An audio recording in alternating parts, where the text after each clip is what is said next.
Good afternoon. My name is Annalise Poets, and I'm the manager of the Knowledge Translation Core for Kids Brain Health Network.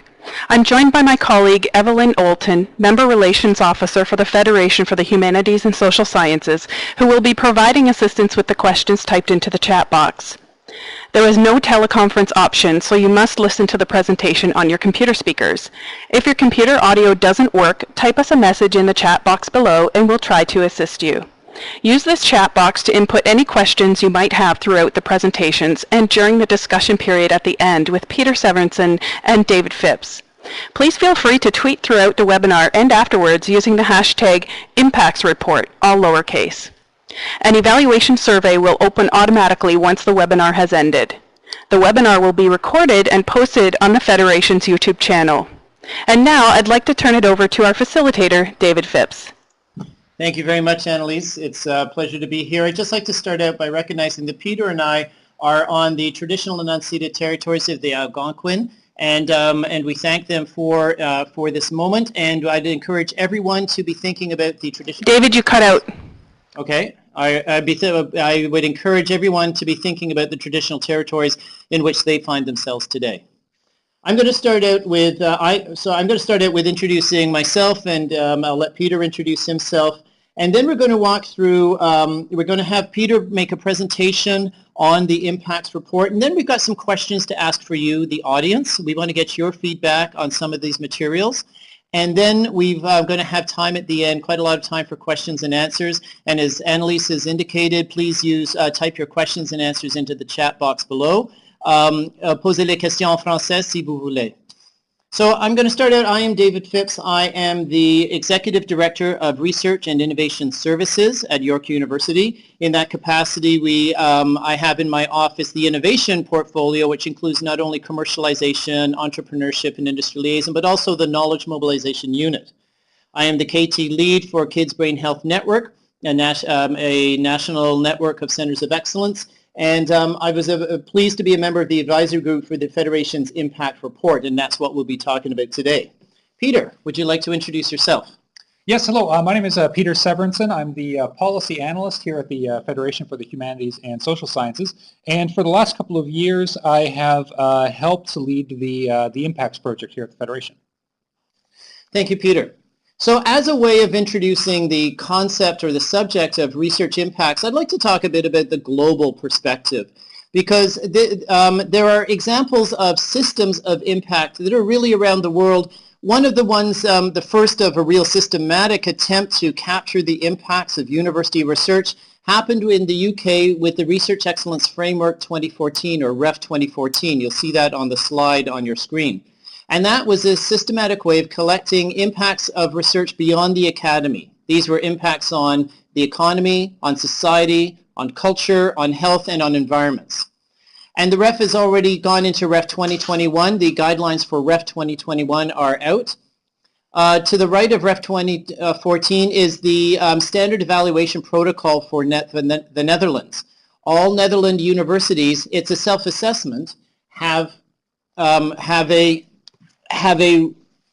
sorry, I'm just getting closer to the mic, have a self-assessment system of assessing their impacts not only on scholarship but also on the economy and on other impacts like society and on the environment. And then in Australia, there is a pilot underway for impact assessment, but interestingly, they've also are collecting evidence of engagement, so how universities are engaging with different publics. What's not on this slide is the research-based performance-based research funding in New Zealand. DRUSA is development research uptake for sub-Saharan Africa, 24 universities collaborating on ways to enhance uptake of research. And then in the US, there's the National Alliance for Broader Impacts that is working with STEM organizations, STEM researchers to create impacts beyond the academy of their STEM research.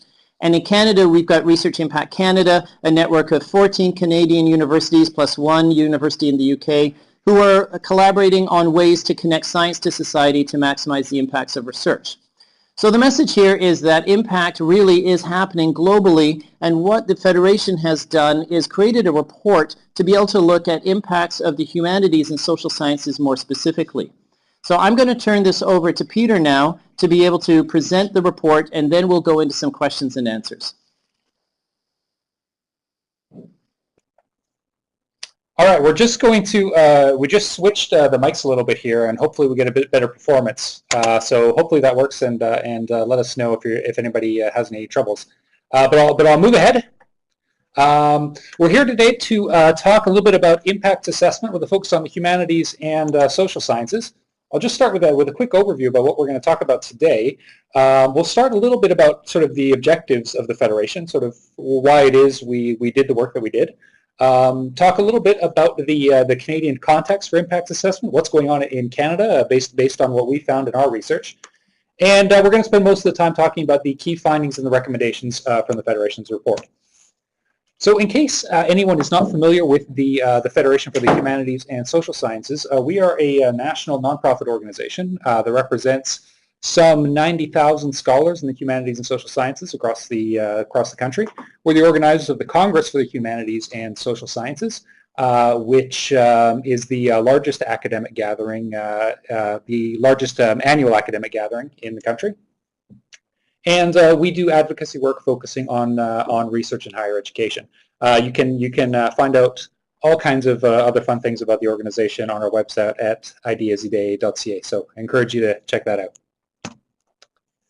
So for the last couple of years, the Federation has been engaged in something that we internally call the Impacts Project. And this has been a project that involves a lot of research in sort of the global conversations around impact assessment that David alluded to, as well as consultations with the humanities and social sciences community here in Canada. We originally produced a working paper in 2014 that laid out some of our initial thinking, and more recently we produced a report in April this year called the Approaches to Assessing Impacts in the Humanities and Social Sciences. And we're mostly going to be talking about the findings from that report today. So why is it we undertook all this work? Well, as David mentioned, there is a very sort of energetic ongoing conversation about impact assessment of scholarly activities all around the world. And scholars in Canada are paying attention to that discussion and really care about that discussion. What we found is that conversation could at some points be rather fraught. I mean, there are concerns from academic communities in other countries about how the conversation around impacts has progressed, and there could be some uncertainty and some concerns about sort of where are we moving on impact assessment. So that's the kind of messages that we heard from the research community. From other communities, for instance, administrators in government or in universities, they had a real desire to proceed with some sort of work on impact assessment, but to do so in a responsible way that didn't create harms to the research community. But there was a lot of uncertainty there about what it is they should do. So we saw an opportunity there as the Federation to contribute to that conversation and try to make that more and more productive and very positive. A place to start was to try to share some understanding about what the possibilities are of impact assessment and also what the limitations are. So what we can achieve through impact assessment and also where the barriers live. We also wanted to ensure that those factors that are really relevant to the humanities and social sciences are taken into account and are considered as we move down this road. And finally, a big thing for us is that we really want the humanities and social sciences community to be better able to articulate the very many sort of positive impacts that they have across society. So here's what we found in our research on impacts assessment in Canada. One of our major findings from sort of the consultations that we did was that within the central governments in Canada, there really is a rising interest in doing performance measures and assessments of outputs. And this is being felt throughout the public service. And this demand for performance measures is being felt in agencies and other levels of government down from that. So for instance, with the research funding bodies and universities. So talking about the research funders, we know that, for instance, SSHRC requires things like impact statements and knowledge mobilization plans in many of their grant application processes. What we also found is that the impact of those requirements on final funding decisions still appear to be relatively minor. Funding decisions still appear to be driven mostly by the peer review process. But we know that they continue to pay attention to impacts assessments and that there is an interest in developing those. We're not entirely sure where that's going to wind up, but we definitely hope that that our report helps feed that process. At the university level, we know that within universities, there is an interest in using impacts assessments to help communicate the university story, to show what kind of impact the university is having. And we're aware of several conversations within different institutions about sort of how these kinds of tools can be used in the strategic planning process. A lot of those processes aren't public yet, so they've been going on internally, but it's quite possible that you'll be hearing more about what's happening there in the years to come. So, as mentioned earlier on, a good place to start in a conversation about impact assessment is really looking at what are the benefits and what are the risks. And based on the work that we did, the major benefit that we really identified is raising the recognition of the value of the humanities and social sciences across society. And there are a number of benefits that flow from this. If more people truly understand the value that comes from humanities and social sciences scholarship, this has the potential to increase attention to this research, to increase the public levels of public support for this research, and to also increase the use of this research. If more people sort of understand the value of what the scholars are kind of bringing into society, we would hope that they would use that research to help inform the kind of work that they're doing in other areas. There are also opportunities to help advance other exciting forms of research. For instance, co-development of research together with the practitioners and the end users who use scholarly products. And co-developed research is a very exciting field. We're very happy to see that develop. And finally, we also want to enhance impacts. The thinking here being that the better we understand how scholarship has impacts on society, the more we're able to enhance those impacts to make them even greater. On the risks side, this is something we heard a fair bit about from our community, and I think primarily the risks that people perceive are that an assessment system has the capacity to create perverse incentives. So essentially what people are worried about there is that if a system is created to assess the impacts of scholarship, more and more efforts will be put towards essentially satisfying the requirements of the system rather than doing the sorts of things that result in really high quality research. And this could be a serious problem. This is particularly a concern for systems that are seen as being particularly narrow or rigid or inflexible, that have a very sort of tightly controlled understanding of what impacts are. And there would be potential here for that system to favor certain kinds of research and disadvantage other kinds of research. So the concern is fundamentally, are you creating a system that is really just valuing those things that are easily measurable? Whereas what we really want to do is we want to assess those things that are valuable. So that sort of helps us understand why we would look into this, this issue of impact assessment. And I'm going to move on now a little bit to, well, what do those impacts actually look like? So this is one of the first things we did here at the Federation, where we tried to understand what are the impacts that flow from humanities and social science research. What we came up with was a pretty simple framework with 5 major areas, and sort of in 2 sort of levels. One was academic impacts, and the other is impact on society. Talking about academic impacts, we focused on two areas, one which we describe as scholarship, and this really is sort of the generation of new knowledge, the sort of thing that scholars do regularly, and the other one is capacity, and we're really talking here about human capacity. So the impacts that are achieved through through teaching, through learning, through mentoring and skill development and those kinds of things. And then there's impacts on society. So we really want to emphasize that, that humanities and social science research has very substantial, important impacts all across society and not just in the academic fields. So we're talking about impacts on practice and policy, so informing systems, informing rules, informing professional practices, those kinds of things. Society and culture, so those things that about things like how we understand each other, how we relate to each other, those findings that help build community, and the economy, the sorts of things that help make us more effective, more efficient, more productive, more and things that enhance prosperity across the economy.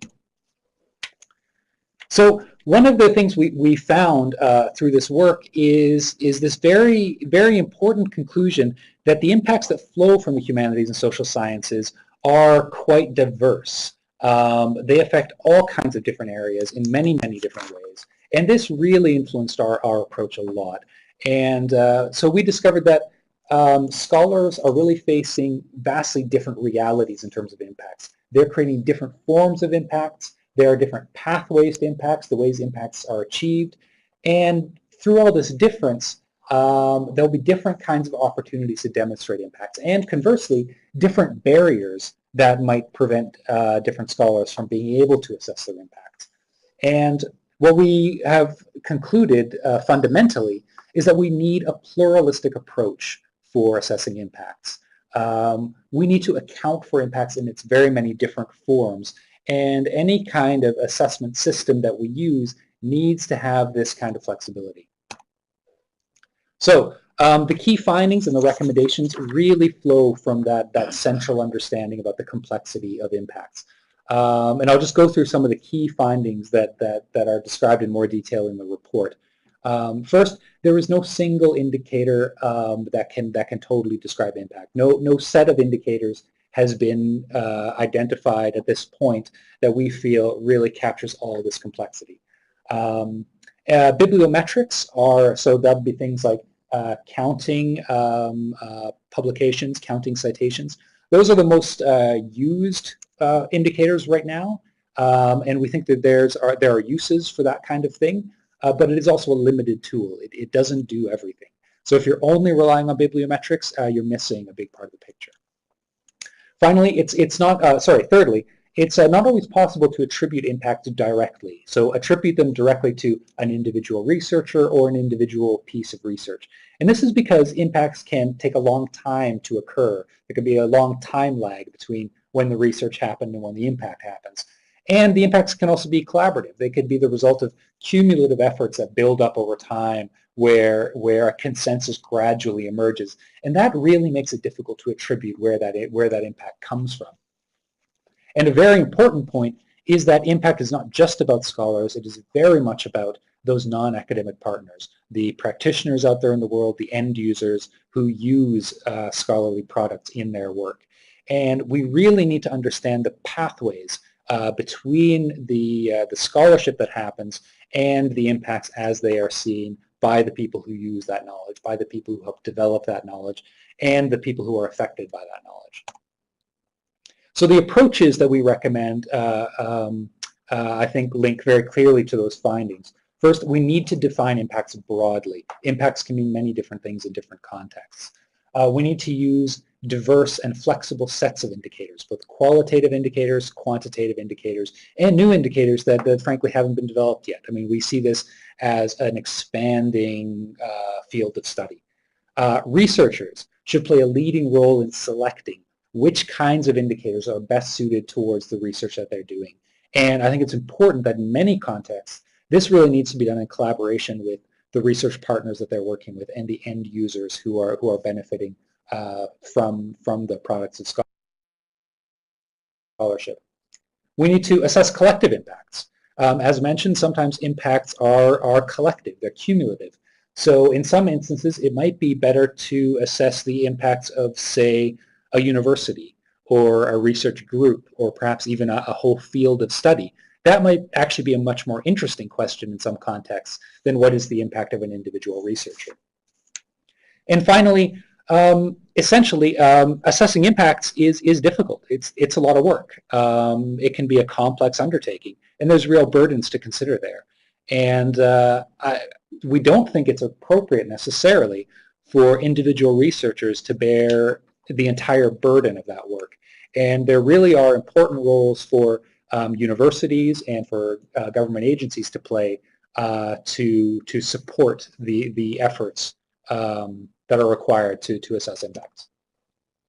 So in the report, which I recommend that you check out, there are some links at the side of your screen that you should be able to see. We try to illustrate what these approaches would look like using some illustrative case studies. So these are case studies we put together. They're hypothetical, but they're based on stories that we know are going on in the humanities and social sciences community. And they sort of illustrate in kind of a narrative way how we think things would look like if these approaches were used. So these are pretty diverse, and I'm not going to go through them in detail. I invite you to check them out in the report. But you can see on the screen right now some of the examples of the stories that we're talking about, including things that are highly policy related, things that are very scholarly, things that are collective, and things that involve a lot of community engagement. So I invite you to check those out. And that's where I'll finish on the presentation, and I'll turn it back over to David.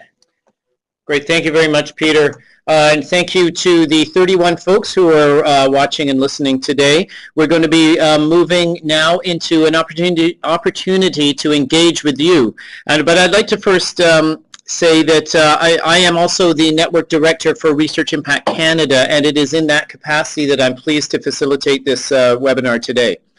So Annalise, could I please get the first question up online? So the first question that we're asking you is, how relevant is this conversation about impact to your scholarship and or creative endeavors? And this is where you can pick only one question, only one answer.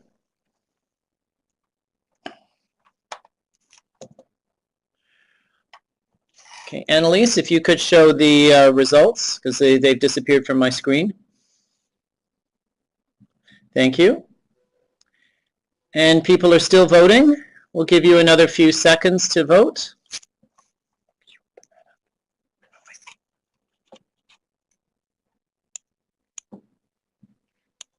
Excellent. Okay, well, thank you very much. Annalise, if you could end the poll. And what we're seeing is that 30% of folks who voted say that impacts are completely relevant. 35% show that they're very relevant. 15% said they're a little relevant, and only 5% said not relevant at all. So it's interesting that we actually have 65% of the respondents who are saying is very relevant or completely relevant. And I invite someone from either the 35 or the 30% to type down in the bottom and tell us how impacts are completely or very relevant to your research. Please feel free to share a little bit of that with the audience.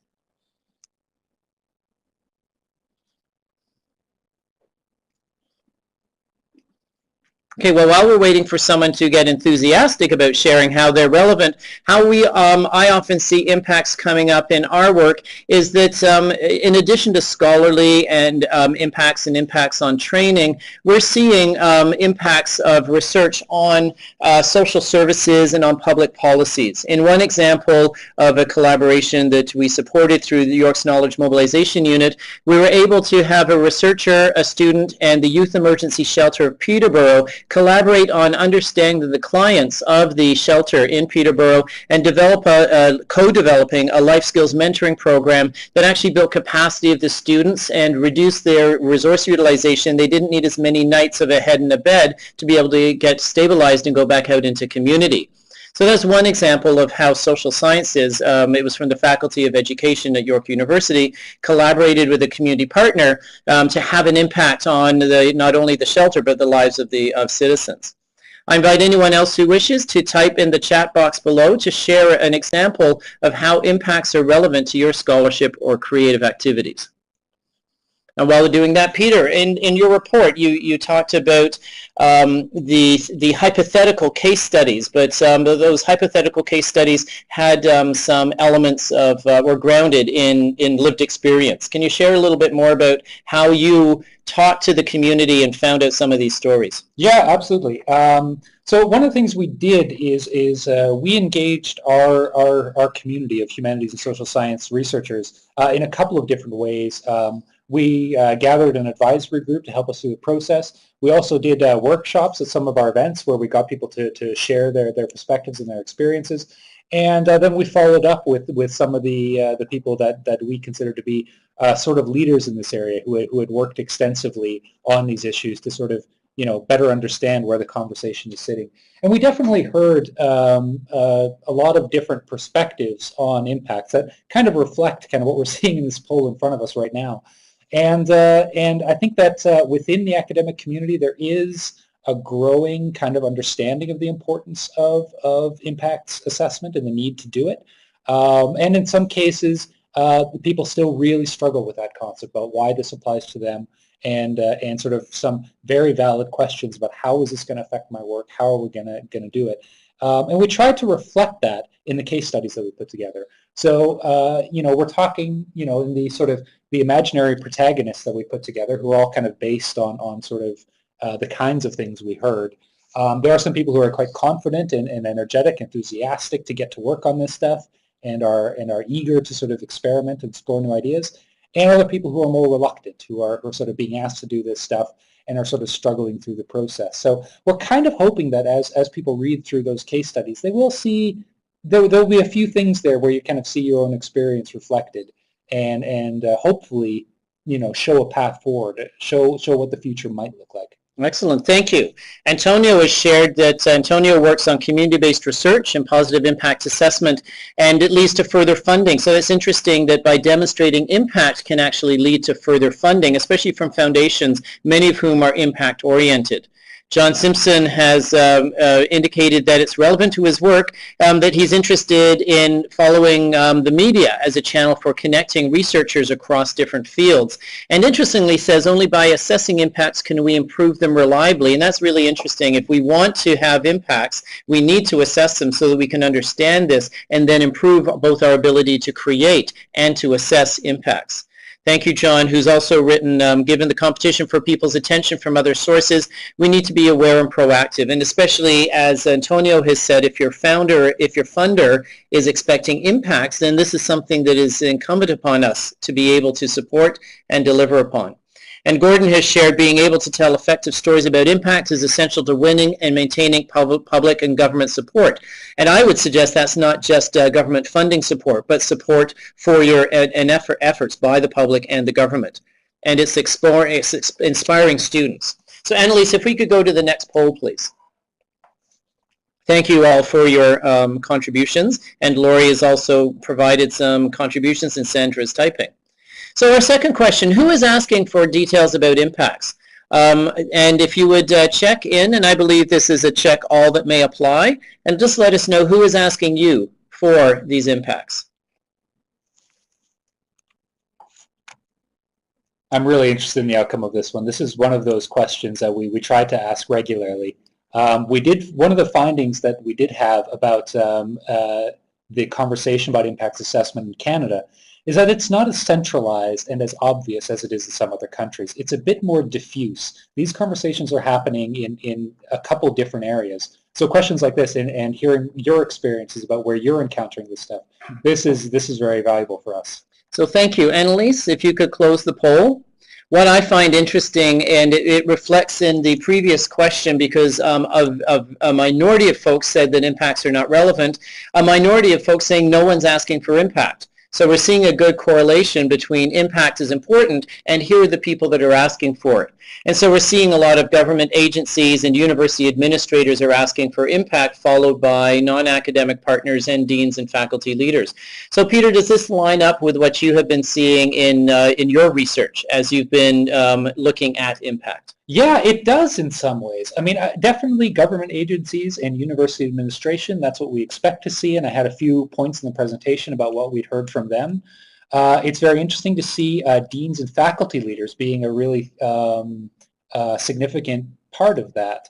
I mean, I suppose you could explain that a little bit by they're kind of getting that instruction from senior university, perhaps. But I wouldn't be surprised if over the next number of years this conversation starts becoming a lot more prominent within scholarly communities themselves. Definitely some of the scholars that we spoke to one-on-one to hear their perspectives did say that this conversation, this is something that them and their peers are talking about. Not necessarily because they have to do it because of a shirk application or something like that, but because they really want to engage more with the people who benefit from their work, who are engaged with their work, and frankly, I mean, to a large extent, they truly feel that their scholarship is really worthwhile, it's highly valuable, and frankly, they want more people to know about it. And I mean, as the Federation, as a organization that does advocacy on behalf of this community, I mean, this is stuff we love to hear. Great. I'm interested in the 15 people who say your university administration is asking for this.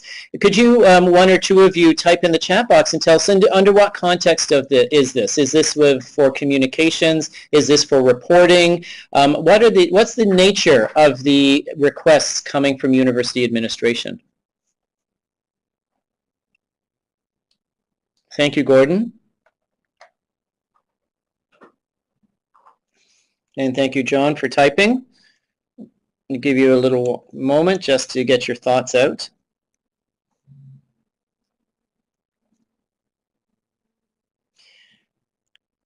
Promotion and tenure. Thank you, Charlotte. So that's interesting within promotion and tenure. And I could certainly see how impacts on scholarship and training are relevant to promotion and tenure. And I'd love it if there was an institution that was actually also embedding impacts beyond the academy in promotion and tenure. And Gordon says for communications and reporting, and also on a good day, to encourage and inspire. Thank you, Gordon. We do attempt to encourage and inspire. Sheila Embleton, to relate to government for use in media and publicity. Thank you very much. And John, thank you for wants to show value for investment and essential for infrastructure. So that's very interesting. Annalise, if we could put up the next poll, please. And this question is, how confident are you in your ability to assess and communicate impacts? And this is a choose only one.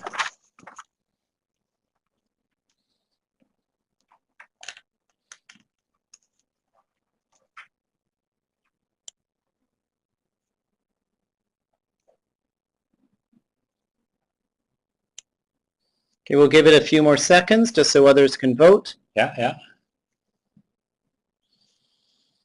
And I'm sure people are wondering about their own capacity. Okay, thank you, Annalise. If you could close this poll.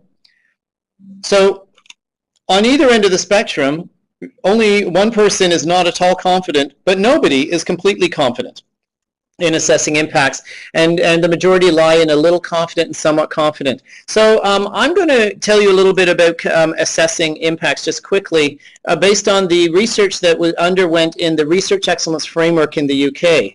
I'm typing this number, 6,600, oh sorry, I've typed that wrong, 6,679 impact case studies that were reported in the REF 2014 exercise.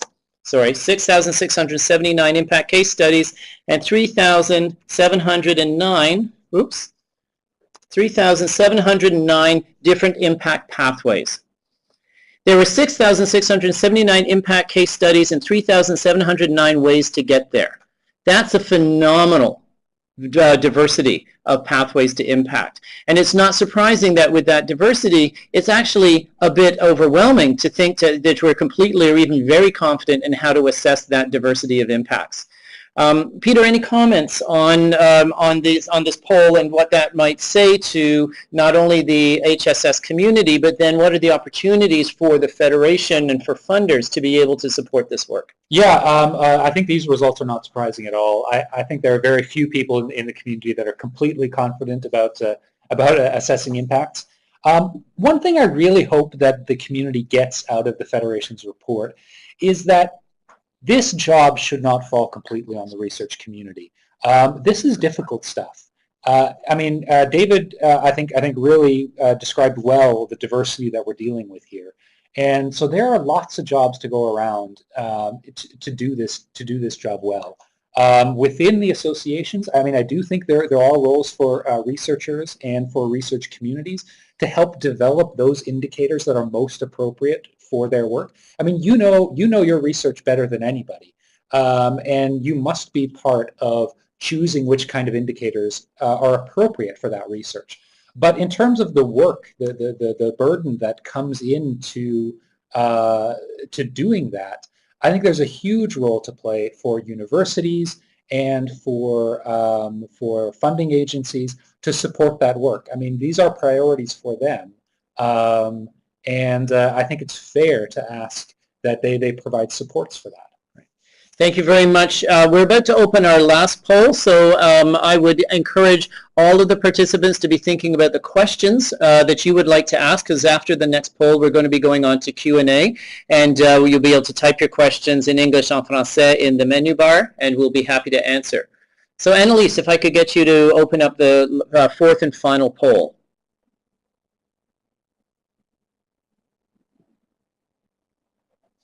That we've got a diversity of confidence in assessing impacts. What supports would you find useful to help you better assess and communicate impacts? This is an open text answer. Please feel free to type your answer, and they will appear in the poll.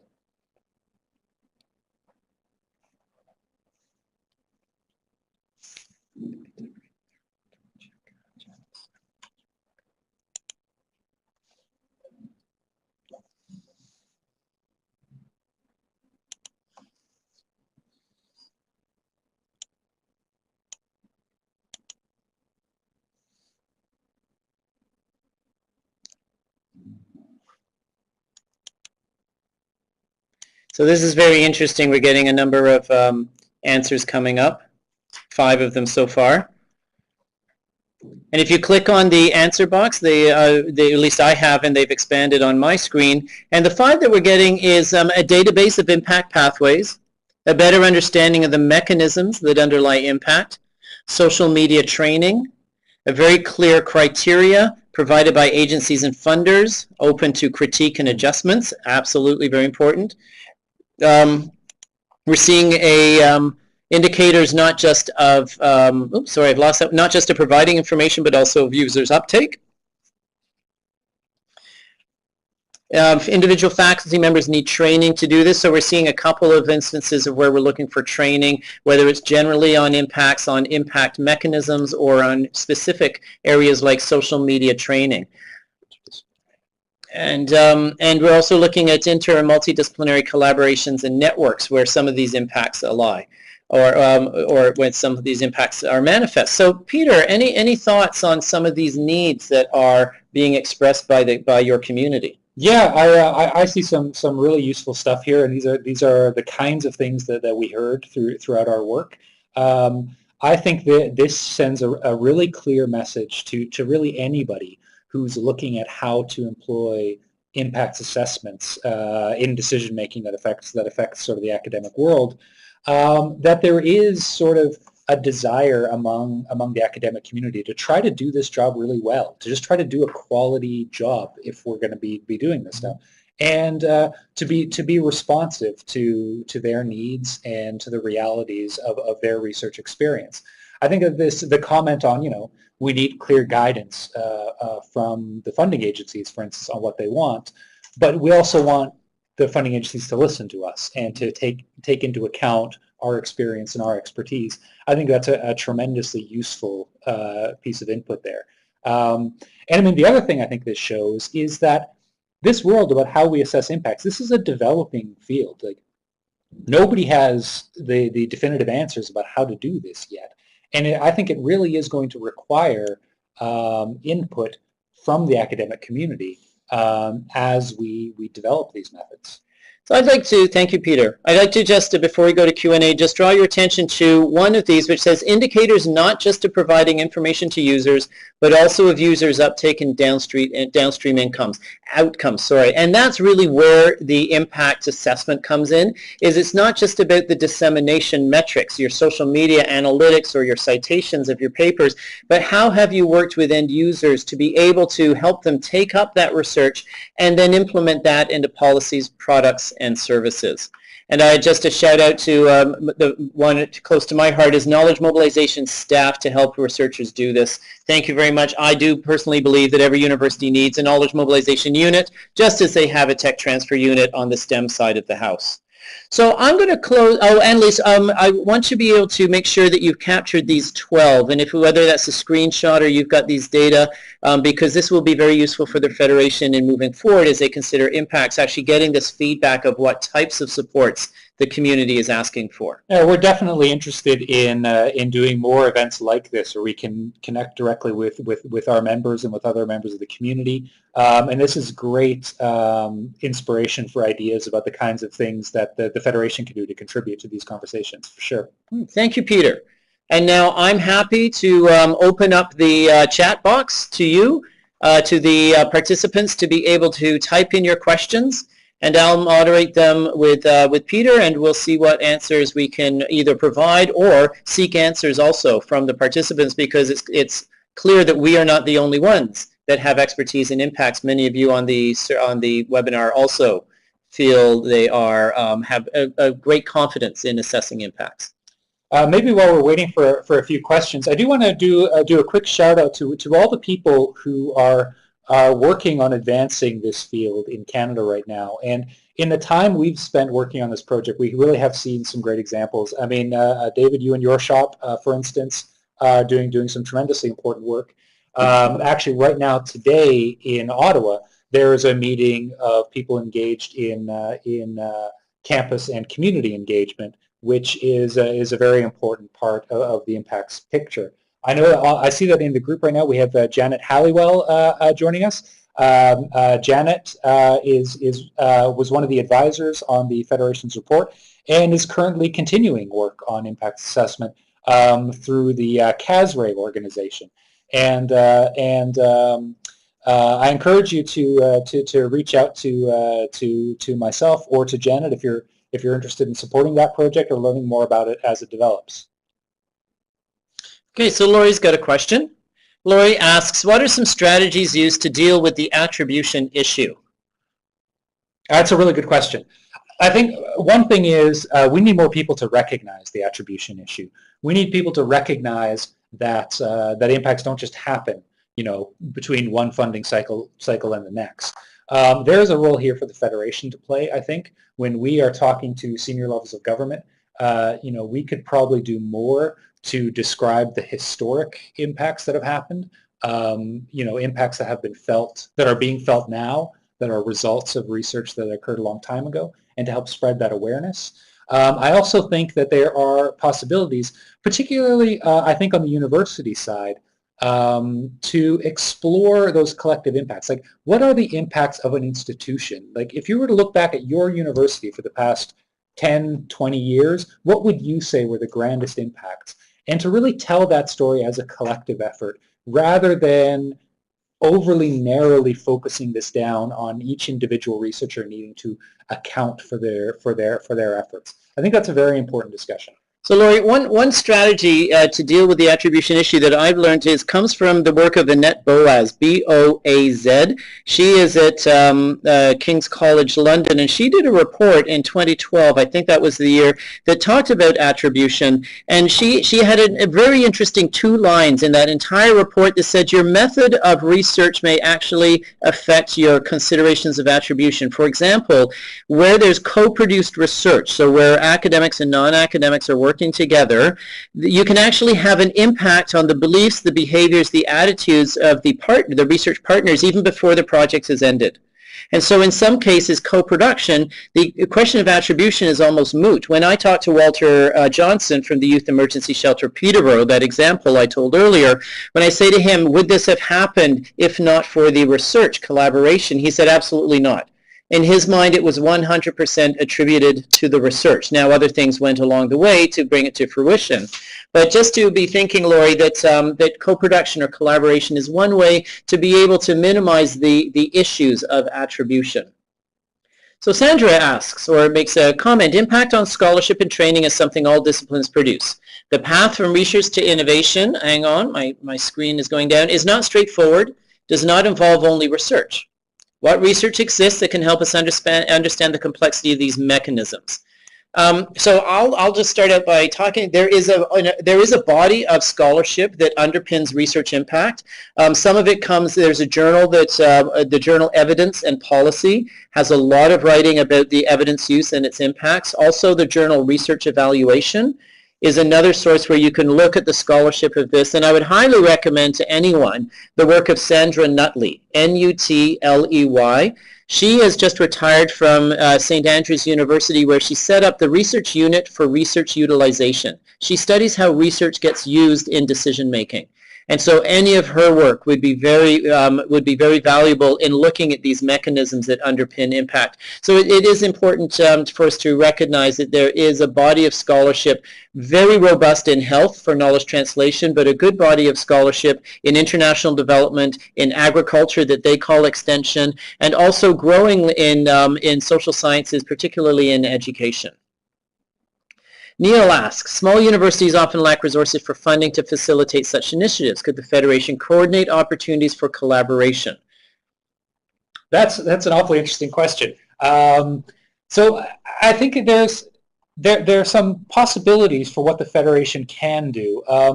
And I think where we decided to try to contribute for now is to really put out a document that gives all the members of the Humanities and Social Sciences community some really important messages that they can take with them to inform conversations that they're having, with their partners in the research community. So their deans, their universities, and that sort of thing. So that when you are having conversations about impact assessment, you have a set of messages that you can fall back on that are substantiated. I mean, we're excited to hear about new approaches that are developing and explore our ability to share that through the community. I mean, I'll do a shout out for Congress. Congress is a really unique opportunity for our community to come together in a multidisciplinary way that doesn't exist in a lot of other fields. And we'd be happy to explore opportunities to do events to sort of help the community address these kinds of questions in the future. That would definitely be the sort of thing we'd be happy to help out with. And Neil, I just want to comment that the small universities, while they may lack resources, this is in the DNA of small universities. When I talk to universities about the Research Impact Canada Network, I see the small universities, by that being the one university, one town model. The university is intimately interconnected with the social and cultural and economic fabric of the town. Knowledge mobilization and impacts are happening just by the nature of the social constructs between the university and its town, in ways that large universities sometimes don't see themselves. And so I would encourage the small universities to keep kicking on this one, because you guys are rocking on this. Absolutely, we need more resources, but the large universities have a lot to learn from just the tight connection between scholarship and the municipality. So Antonio, are you aware of any research dealing with impact assessments and ideological trends in society at large? It's clear that the latter impact universities and academia too. Peter, any thoughts on that? We relied actually a lot on a major report that came out, I think it was 2015, called Metric Tide, produced out of the UK. The chair of the committee is James Wilsden. It really is if you haven't seen it and are interested in this topic, I would call it really a must-read, just because it's comprehensive. It talks about the kinds of struggles that researchers face when approached with this question. And it also talks about, essentially, as the title suggests, the metric tide, the social trends around increasing attention for various kinds of output measures. And I think it it strikes an interesting balance in sort of recognizing why people are asking for more of these measures, and also tempering a little bit the expectation for what it is we can actually deliver on highly complex issues like research. Thank you. Michelle, I want to do a big shout out to Michelle's because she says research is like sugar, and a pie is impact. She's talking about contribution as a concept as opposed to attribution, and that you can't attribute the pie to the sugar, but the sugar contributes to a major way to the pie's deliciousness. I love that also by implication that you think that impact is delicious. And Annalise is now getting hungry because she says, she loves her pie. But what was interesting about contribution, there's, I can't remember the guy's name, but the original contribution analysis was a Canadian, Maynes, I think, M-A-Y-N-E-S or something like that, Maynes, that was picked up by the work of Sarah Morton, M-O-R-T-O-N, from University of Edinburgh, who worked on contribution analysis. And her work actually is one of the underpinnings to the Research Impact Canada Research Impact Assessment tool that we're developing, looking at how research contributes to an end decision or an end result or an impact, as opposed to worrying about the attribution of that. Thank you, Michelle. John Mayne, M-A-Y-N-E. And Sandra also, I think, agrees with Michelle that impact is delicious and would like to know the rest of the ingredients. So it's interesting, sugar, it may be a start, but you need a lot of other ingredients. And that's kind of the concept of attribution and contribution. So I'd encourage people to look at the concepts of contribution analysis by John Mayne, or more recently by Sarah Morton. There's a real profound question there in terms of what about the rest of the ingredients. And as we try to emphasize in our report, it really is more than just the researchers by themselves producing scholarship. To really understand impacts, you really need to understand those other partners that are involved. And that could be players out in the community, policymakers, but also students. I think very often what we found when going through the literature is there's a large focus on the impacts of a research per se, and we try to be consistent in calling it the impacts of scholarship because the impacts on students is fundamental. And there's some very exciting work going on right now in developing methods and tools for assessing the learning outcomes of students. And I think that work is very exciting, and hopefully it'll be very helpful to scholars in all kinds of different fields to get a full picture of the impacts they have by really getting at that capacity issue as well, the learning and the training that goes on in scholarship. Great, thank you very much. We've got time for one more question. Sandra's typing. Yes, Peter, indeed, and SSH scholars need to have a clear idea of the recipe. And so in the world of analogies, if impact is a pie and research is a sugar, what is the federation? Federation. That's a good question. Yeah, that's a good question. I mean, we are a collaborative group. We are a group where we bring chefs together to talk about how can we make the best possible pies. So you're Gordon Ramsay. Oh yes, for sure. No, I do think so. A place where we're convening of various types of expertise in the impact space. Where people are not content with the quality of their pies, we hope to host some of those conversations. So Sandra says that the federation is the apron of the cook, so it stops everyone getting messy. And I think before that we go any further about these analogies, I'd like to thank everyone for their attention. I'd like to apologize for the sound quality at the beginning of this webinar. I hope that it is cleared up as we go along. The Federation will be posting the slides, and also this webinar has been recorded and captured, and we'll be posting that. Stay tuned to the Federation's website, because they'll write a blog or some post, and one of the Federation newsletters will have the links to some of those articles as they come up. That'll be forthcoming. I'd like to thank the Federation for not only their report, but also for this opportunity to connect with the community. I'd like to thank Annalise Poets, who has been the technology behind all of this, and thank you, Annalise, from Kids Brain Health Network, for keeping us going. And then just Annalise, if I could just turn it over to you to, or actually, Peter, any closing comments? No, I just want to thank David and his team for partnering with us on this. It's been great collaborators throughout the process.